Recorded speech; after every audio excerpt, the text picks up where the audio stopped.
I'm doing, I'm creating my own shingles. You can make them out of any wood you want. Don't let people fool you. Don't let people fool you. They say you gotta make them out of this, make them out of that. Hogwash. You do it right, prepare it properly. This is pine. How I know? It's from experience. When I was out in the Western world, out in Alberta, British Columbia, I was called out to do some jobs. My own company, but I got to come out to strip some wooden shingle roofs. And about 30 years, close to 30 years now, 35 years ago probably, when these shingles was on these roofs. But about 10 years ago, yeah, it must be close to 10 years ago, I was tearing off these old roofs. When I walk on them, they'd be almost like dust under my feet. They'd break up. But they broke up because it was pine. They'd crack and break up. So I had to take it all off and put a brand new fiberglass architectural roof on. That's what they wanted. So, but what I'm trying to get at is that was pine, and out in Western Canada it's very, very hot, very, very hot at times, and can bake anything and ruin it. And them shingles lasted. I asked them how many years was these on. They said a contractor came through the town and villages, and they did a lot of roofs at that particular time. 20 years, some was 25 years. Well, and that wasn't even treated. That was just pine shakes, which is not as thick as what I got here. Not as thick. So what I'm doing here, it's called Ishibon. Japanese, this foreign countries where they burn the fibers of the wood. A lot of you guys know this anyway, but the ones that don't, you burn the fibers of the wood and you seize them tight. That way no critters can get in. Bugs, elements, weather, snow, rain. Basically rot resistant. You know, if you ever walk into a woods and you got trees that's standing up, maybe been there for 30, 40, 50, 60, 80 years, 100 years, big growth. And you look down at some of them stumps, you'll bump into some of these stumps, these big stumps. A fire went through and burnt part of the forest down and burnt the trees and burnt the stumps. And them stumps are still there in the woods today. Them black, you can see black soot right from them roots, them stumps. And it's a preservative. So, but I'm not stopping there. You guys want to know? This is a channel for teaching. Well, let's teach. So, I'm making mine out of pine.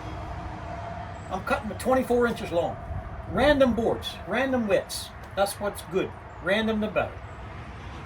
Make sure you don't come in within 2 inches, I would say. People can go less if they want to, I don't.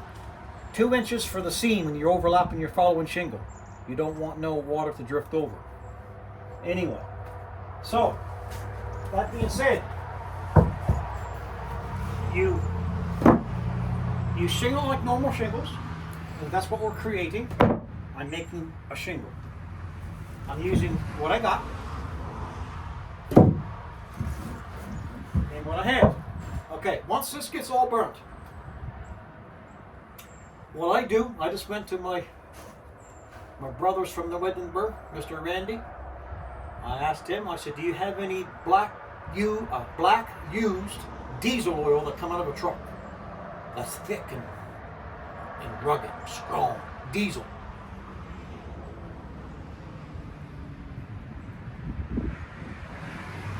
And he said he thinks he has some. So I go over and I get some. 5-gallon pail, close to it.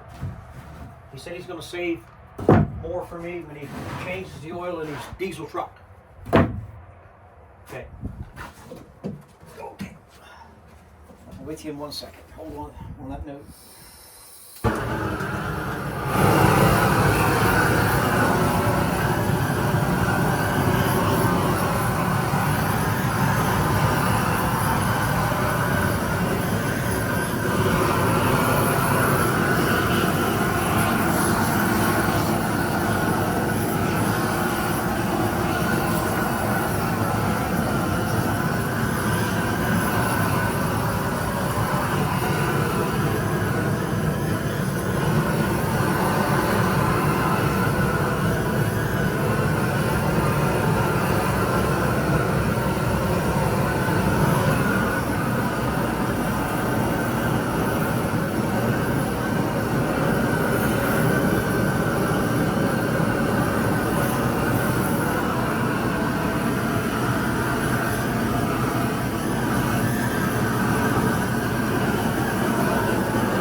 So, I'm burning every side, 4 sides to a board. Well, I guess maybe there's more. There's 1, I guess there's 6. Let's count them. 1, 2, 3, 4, 5, 6.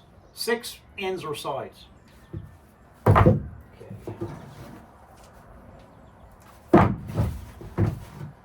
I'm going to flip these, do the ends again, make sure they're all done.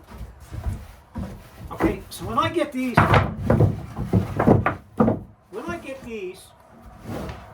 all burnt,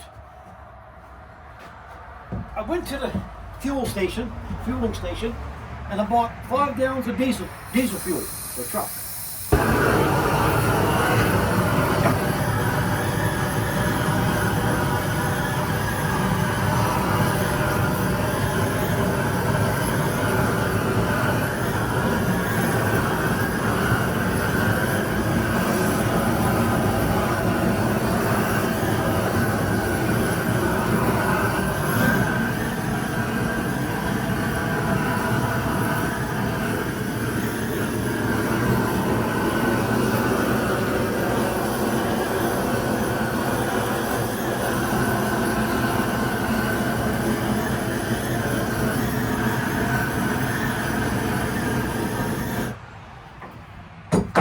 So I get 5 gallons of diesel fuel. I take the 5 gallons of diesel fuel and I take that used diesel engine oil. And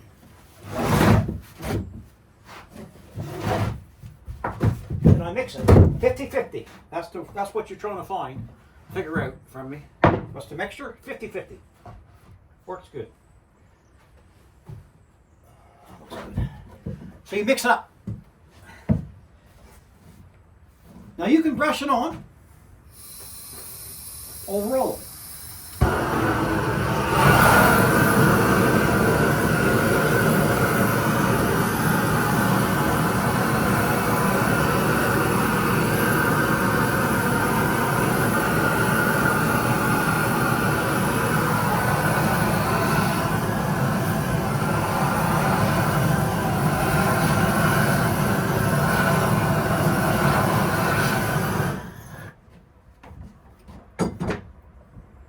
And I might have to do that, I'm not sure yet, but what I would suggest to do, and I think I want to do, is if you had a bathtub, an old bathtub or an old barrel, and then you put that solution in there. You take this, if you can submerge it, that's why I said a bathtub, an old container, that you set that in and you just like you're washing clothes 100 years ago, just set that in, let that soak. Let that soak for a few minutes. Whatever it wants to do.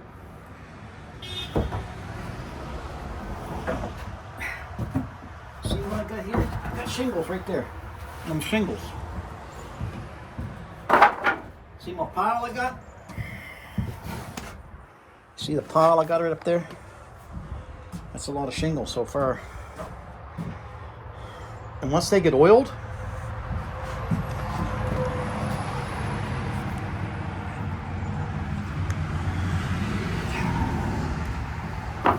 already, see?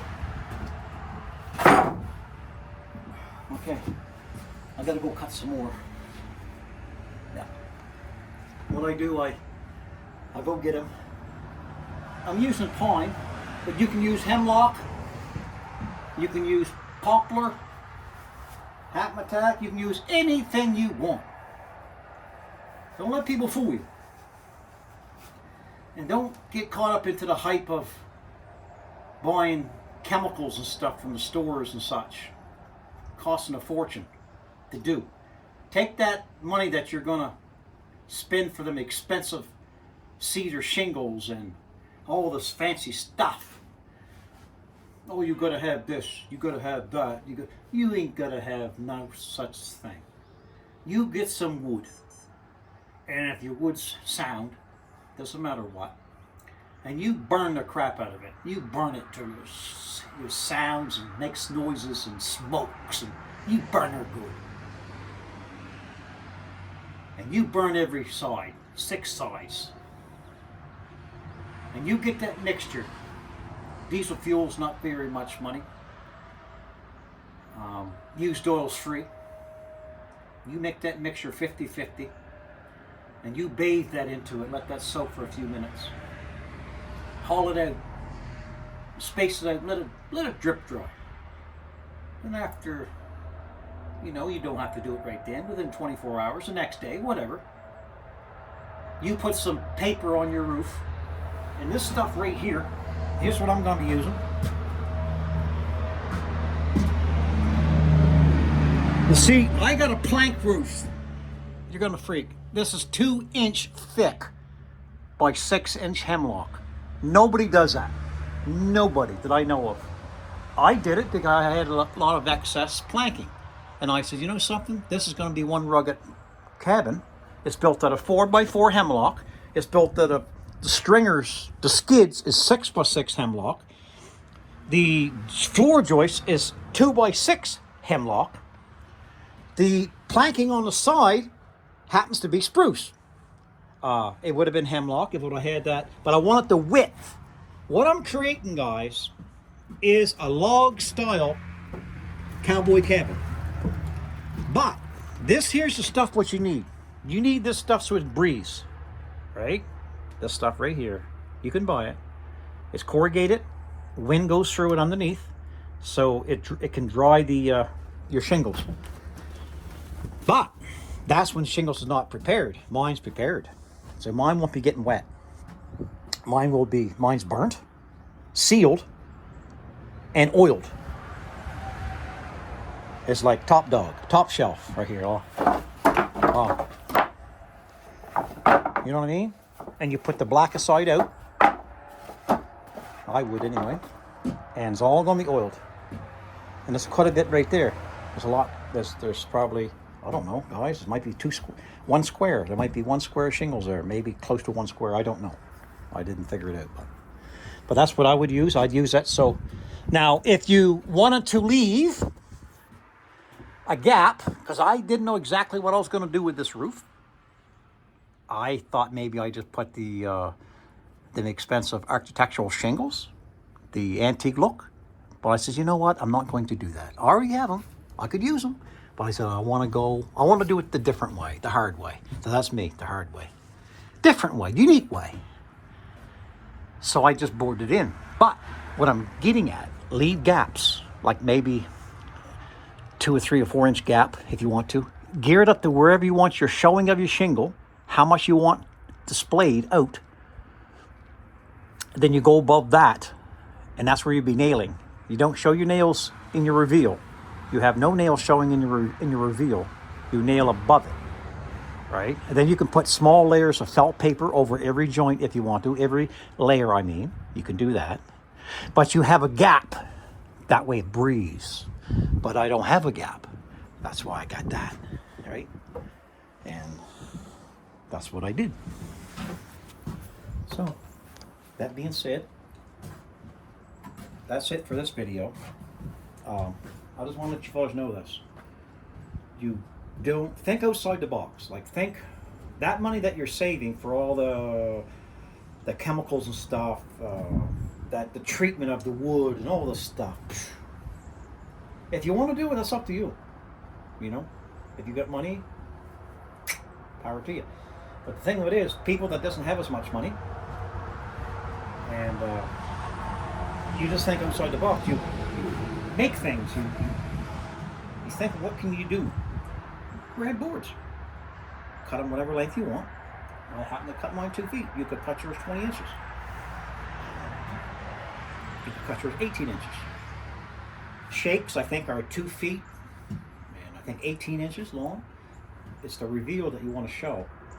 The longer reveal, or if you got a low slope roof, then that means you want a long shake, so the water won't push way up there. You want a nice protection. So you get any wood you want. You burn the crap out of it, 6 sides, all the sides and the ends. You oil it with 50%, 50 diesel fuel and 50 of diesel used engine oil. That's free. And you put that together and you bathe it, soak it, lay them out, let the wind dry them off. Make sure you got paper on your roof. Make sure you have that stuff unless you put gaps in your roof so it can breathe. And that's it. That's done. Yes, there's work into it. But it's good work. It's something that you can say, look at there. I made them shingles. I made that. They'll say, guaranteed, somebody's going to come and say, what do you got on the roof?